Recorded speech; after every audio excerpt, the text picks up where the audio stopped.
Good morning my dear student, अच्छा नमस्कार विद्यार्थियों, आप सबको गुड मॉर्निंग। आज का हमारा टॉपिक है वाहन।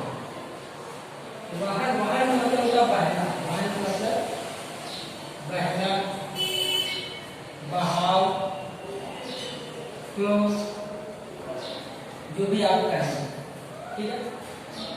बहना में हम पढ़ेंगे मानव में वाहन, ठीक है।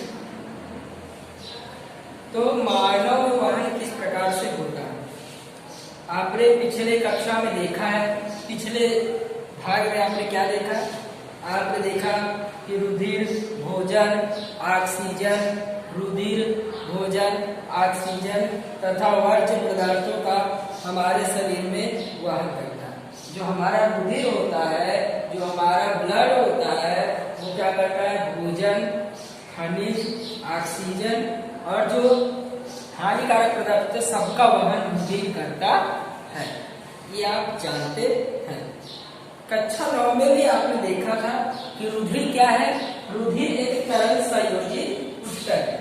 रुधिर तरल संयोजी ऊतक। अगर आपसे कोई पूछे तो रुधिर क्या है, तो आप बता सकते हैं कि रुधिर एक तरल संयोजी ऊतक है। इतना आपको पता चला। तो देखिए कि रुधिर में एक तरल माध्यम होता है।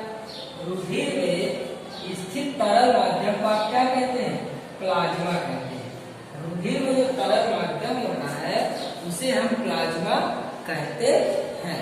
तरल माध्यम में जैसे पानी हो गया, उसी प्रकार से रुधिर के अंदर भी एक तरल माध्यम होता है, उसी को हम प्लाज्मा कहते हैं। आपने निलंबन के बारे में 9 में पढ़ा होगा। तो इसी प्लाज्मा में क्या होता है कि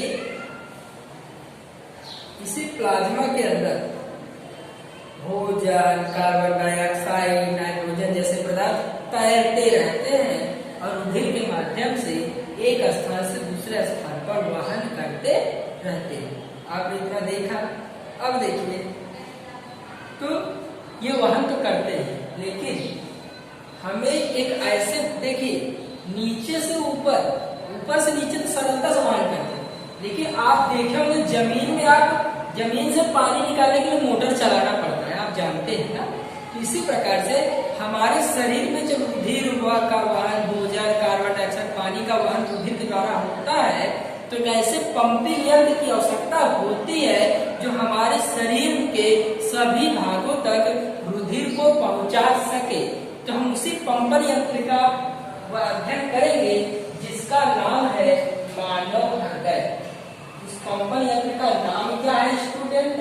तो मानव हृदय। तो आपको मानव हृदय के बारे में पढ़ना है। हृदय एक पेशीय संरचना है। हृदय क्या है? तो हृदय आपसे अगर कोई पूछ ले कि भैया हृदय क्या है, तो आपको बताना है कि हृदय एक पेशीय संरचना है। हृदय क्या है? तो हृदय एक पेशीय संरचना है। हृदय एक पेशीय संरचना है। अगर आपसे कोई पूछे हृदय क्या है, तो एक पेशीय संरचना है। तो इतना आपको क्लियर हुआ होगा कि पूरे शरीर में हृदय का काम क्या है। हृदय का काम है ऑक्सीजन युक्त रुधिर को भेजना और कार्बन डाइऑक्साइड युक्त रुधिर को, दोनों को क्या करना है? अलग अलग करके भेजना। तो देखिए, आप चित्र देख रहे हैं यहाँ पर, ये आपका हृदय का चित्र है। और देखिए, आपका हृदय 4 खंडी होता है। हमारा जो हृदय होता है वह 4 चतुष्खंडी होता है। चतुष्खंडी हमारा हृदय क्या होता है? चतुष्खंडी होता है और हमारी मुट्ठी के आकार का होता है। और स्थित कहाँ होता है? हमारे फेफड़े की बाईं ओर कुछ झुका होता है। यानी हृदय क्या है? एक पेशीय अंग है, ये चतुष्खंडी होता है। अब स्थित कहाँ है? इसकी स्थिति कहाँ है? इसकी स्थिति है हमारे फेफड़े के बाईं ओर कुछ झुका होता है। तो चतुष्खंडी कौन कौन से खंड होते हैं इसमें? तो चतुष्खंडी में एक खंड होता है बायां निलय, दूसरा होता है दायां निलय,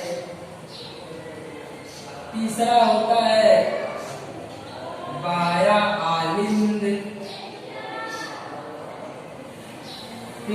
बाद होता है बाया दाया आलिंद, दाया आलिंद। ठीक है, इतना आपको क्लियर हुआ कि चार खंडियों से चार खंड कौन कौन से हैं? बाया निलय, दाया निलय, बाया आलिंद, दाया आलिंद, ये चार खंड होते हैं। तो ध्यान दीजिए, हमारा जो रुधिर है वो कार्बन डाइऑक्साइड और ऑक्सीजन दोनों का वहन करता है। तो दोनों मिल जाएंगे, दिक्कत होगी। इसलिए हमारा जो हृदय होता है वो कार्बन डाइऑक्साइड और रुधिर में ऑक्सीजन को अलग करने का काम करता है। इसको अलग करने के लिए हमारा हृदय अलग अलग खंडों में बटा होता है, जैसा मैंने बताया कि चार खंडों में बटा होता है। तो होता क्या है कि कार्बन डाइऑक्साइड, प्रचुर रुधिर को कार्बन डाइऑक्साइड छोड़ने के लिए फुफ्फुस में जाना होता है। ठीक है, कार्बन डाइऑक्साइड युक्त रुधिर को कार्बन डाइऑक्साइड छोड़ने के लिए कहाँ जाना पड़ता है? तो फुफ्फुस में जाना पड़ता है। हृदय के कहा जाना, कार्बन डाइऑक्साइड रुधिर को कार्बन डाइऑक्साइड छोड़ने के लिए हृदय के फुफ्फुस में जाना होता है और उस फुफ्फुस से ऑक्सीजन युक्त रुधिर लेकर शरीर के विभिन्न भागों में पहुंचाना होता है। तो इस पहुंचाने के कार्य में कार्बन डाइऑक्साइड और जो ऑक्सीजन है वो दोनों रुधिर मिल न जाए, इसीलिए हमारा हृदय चार खंडों में बटा होता है। इतना आपको समझ में आया? तो चलिए अब हम इसी ऑक्सीजन युक्त प्रचुर रुधिर को शरीर के विभिन्न भागों में छोड़ा जाता है। अब हम बात करेंगे यहाँ पर कि कैसे हमारा हृदय काम करता है। तो आप चित्र को देख रहे हैं, चित्र में दाया आलिंद, बाया आलिंद, दाया निलय, बाया निलय लिखा हुआ है, फुफ्फुस लिखा है, वायुकोश लिखा है, ढेर सारे नाम लिखे। चलिए हम देखते हैं। देखिए, ऑक्सीजन युक्त रुधिर फुफ्फुस के बाएं ओर स्थित कोष्ठ में होता है। जैसे ऑक्सीजन युक्त प्रचुर रुधिर फुफ्फुस से हृदय में बाईं ओर स्थित कोष्ठ में होता है, बाईं ओर स्थित कोष्ठ में होता है, तो वो कहाँ पर आता है स्टूडेंट? तो बाएं आलिंद में आता है। कहाँ आता है? बाएं आलिंद में आता है। यानी फुफ्फुस से हृदय के बाईं ओर स्थित कोष्ठ से रुधिर बाएं आलिंद में आता है। उस रुधिर को एकत्रित करने के लिए, जो रुधिर बाएं आलिंद में आता है उसको इकट्ठा करने के लिए पहले जो बायां आलिंद होता है वो सिकुड़ा रहता है, और जैसे ही रुधिर आता, जहाँ से सिकुड़ा है, और जैसे ही बाएं कोष्ठ से रुधिर आएगा तो बायां जो आलिंद होगा वो क्या हो जाएगा? फैल जाएगा। और जैसे ही रुधिर अंदर जाएगा तो बायां निलय क्या होता है? सिकुड़ा हुआ होता है, बायां निलय सिकुड़ जाता है। और जैसे ही बाएं आलिंद से बाएं निलय की तरफ रुधिर का वहन होता है तो बायां निलय फैल जाता है और रुधिर का होता है बाएं निलय में प्रवेश करता है। बाएं निलय में रुधिर प्रवेश करने का कौन सा रुधिर? ऑक्सीजन युक्त रुधिर। ऑक्सीजन युक्त रुधिर पहले बाएं कोष्ठ में रहता है। बाएं कोष्ठ में जैसे ही बाएं आलिंद में आता है तो बायां आलिंद सिकुड़ा हुआ होता है, स्थिर रहता है। और जैसे रुधिर बाएं कोष्ठ से बाएं आलिंद में जाता है तो बायां निलय का बायां आलिंद क्या होता है?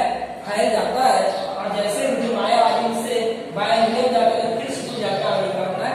फैल जाता है। इस प्रकार से निलय बायां निलय होता है।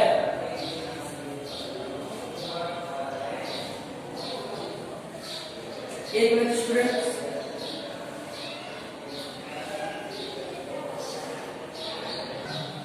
आप देख रहे हैं जैसे ही वायु कोश में बायां आलिंद में जाता है तो बायां ऑक्सीजन युक्त रुधिर बायां आलिंद में जाता है, स्थिर रहता है। जैसे बायां आलिंद में फैल जाता है, बायां निलय स्थिर हो जाता है तो ऑक्सीजन वाला युक्त रुधिर बायां निलय में जाता है, ये फैल जाता है। और इसके माध्यम से जो ऑक्सीजन युक्त रुधिर होता है पूरे शरीर में पंपित कर दिया जाता है। इतना समझ में आया? चलिए, अब ऑक्सीजन युक्त रुधिर शरीर में पहुंच गया, इतना क्लियर हो? अब भी ऑक्सीजन युक्त रुधिर जो है वो क्या होता है? शरीर के विभिन्न भागों से हृदय की तरफ आता है। ध्यान दीजिए, शरीर के विभिन्न भागों से जैसे ही दाएं कोष्ठ में भी ऑक्सीजन युक्त रुधिर दाएं कोष्ठ में प्रवेश करता है, वैसे ही दाया आलिंद फैल जाता है। जैसे ही दाएं कोष्ठ में प्रवेश करता है, प्रवेश के क्या होगा? दाया आलिंद फैल जाएगा। और जैसे ही आगे जाता है तो दाया निलय स्थिर रहता है, दाया आलिंद फैलता है, उसका दाएं आलिंद से दाएं नीले में प्रवेश करता है। दाएं नीले में भी ऑक्सीजन पृथ्वी रुधिर क्या होता है, प्रवेश करता है। तो जैसे ही इसमें दाएं नीले में आता है कि संकुचित हो जाएगा, और ये संकुचित हो जाएगा और नीले वाला संगत कोष्ठ दाया नीले फैल जाता है। नहीं, जैसे ही ये संकुचित होता है और दाया नीले क्या हो जाएगा, फैल जाएगा। इस प्रकार से यह रुधिर को दाएं नीले में स्थानांतरित कर देता है। जो रुधिर नीले की पेशी भी मोटी होती है, क्योंकि नीले को पूरे शरीर में रुधिर भेजना होता है, जबकि आलंद या नीले संकुचित होते हैं तो वाल्व उल्टी दिशा में प्रवाहित होता है। देखिए, आलिंद की अपेक्षा नीले, आलिंद की अपेक्षा, आलिंद की अपेक्षा नीले की दीवार मोटी होती है, आलिंद की दीवार पतली होती है, क्योंकि नीले को पूरे शरीर में ऑक्सीजन भेजना होता है और आलिंद को ऑक्सीजन लेके आना पड़ता है, और सॉरी कार्बन डाइऑक्साइड लेके आना पड़ता है। तो उम्मीद है इतना आपको समझ में आया होगा। तो एक बार हम फिर से इसको देख लेते हैं, समझ लेते हैं, उसके बाद आगे बढ़ते। चलिए माय डियर स्टूडेंट, एक बार और रिवाइज कर लेते हैं। हमारे शरीर में रुधिर क्या करता है, विभिन्न वर्ज्य पदार्थों का वहन करता है। उसको कंट्रोल करने के लिए हमारा हृदय होता है। हृदय मुट्ठी आकार का होता है और हमारे शरीर में फेफड़े के बाईं तरफ झुका होता है। यह एक पेशी से बना होता है। हृदय हमारा 4 खंड का होता है, दाया विलय, बाया विलय, दाया आलिंद, बाया आलिंद। इतना आपको समझ में आया। तो ऑक्सीजन और बी ऑक्सीजन के रुधिर को मिलने ना दे, ये हृदय का काम होता है। तब हृदय का कार्य समझते हैं। तो बाह्य कोष्ठ से ऑक्सीजन युक्त रुधिर जब बाह्य आलिंद में जाता है, उससे पहले बाह्य आलिंद शिथिल रहता है। जैसे बाह्य कोष्ठ से ऑक्सीजन युक्त रुधिर बाह्य आलिंद में जाएगा, बाह्य आलिंद होता है, फैल जाता है और बाह्य नीले से पूरा हुआ होता है। जैसे ऑक्सीजन युक्त रुधिर बाह्य नीले में पहुंचता है, बाह्य नीले में फैल जाता है और बाह्य आलिंद क्या होता है, सिकुड़ जाता है। और इसके बाद बाह्य नीले शरीर में ऑक्सीजन युक्त रुधिर को पंप कर देता है। ठीक है स्टूडेंट, अब बाहरी इस प्रकार से ऑक्सीजन हमारे शरीर में पहुंचता है। अब कार्बन डाइऑक्साइड भी ऑक्सीजन की रुधिर कैसे हमारे शरीर से बाहर की तरफ आता है। तो ये ऑक्सीजन की रुधिर कहाँ, शरीर से दाएं कोष्ठ में प्रवेश करता है। दाएं कोष्ठ में प्रवेश करते समय दाएं आलिंद क्या होता है, फैल जाता है और दाएं आलिंद में फैलता है। जैसे दाएं आलिंद से भी ऑक्सीजन की रुधिर दाएं नीले में प्रवेश करता है, तो दाया नीले क्या होता है, फैल जाता है। और इस प्रकार से ये क्रिया लगातार चलती रहती है और हमारा हृदय जो है कार्बन डाइऑक्साइड और ऑक्सीजन का वहन करते रहता है। ध्यान दीजिए, जब दाया नीले और बाया आलिंद जब संकुचित होता है तो एक वाल्व जैसी संरचना होती है जो रुधिर को उल्टी दिशा में वहन करने से रोकते हैं। अगर कोई आपसे वाल्व का कार्य पूछे तो वाल्व का कार्य है, जब दाया नीले और बाया नीले संकुचित होता है उस समय रुधिर उल्टी दिशा में प्रवाहित ना हो, इसलिए वाल्व ढक्कन का काम करते हैं, ये प्रवाहित होने से रोकते हैं। ये हमारा हृदय का काम था। तो उम्मीद है स्टूडेंट आपको समझ में आया होगा। एक चीज और ध्यान दीजिए, आपके एग्जाम में कभी क्या करता है कि आपसे मैं अंतर्गत बताऊंगा, धमनी और शिरा का सारा अंतर्गत बताऊंगा, आपसे चित्र दे देगा और आपको नाम लिखने को बोलेगा, या फिर आपको बोलेगा मानव हृदय की नाम निर्देशित आकृति बनाइए। तो आपको आकृति बिना देखे बनानी है, या चित्र देगा और ऐसा लाइन खींच देगा, आपको आकृति में नाम लिखना है। ठीक है, तो उम्मीद है यह टॉपिक आपको समझ में आया होगा। इसके आगे का वीडियो स्टूडेंट्स हम कल देखेंगे। Thank you very much. आप लोग अपना ध्यान रखिए और पढ़ते रहिए। आज के लिए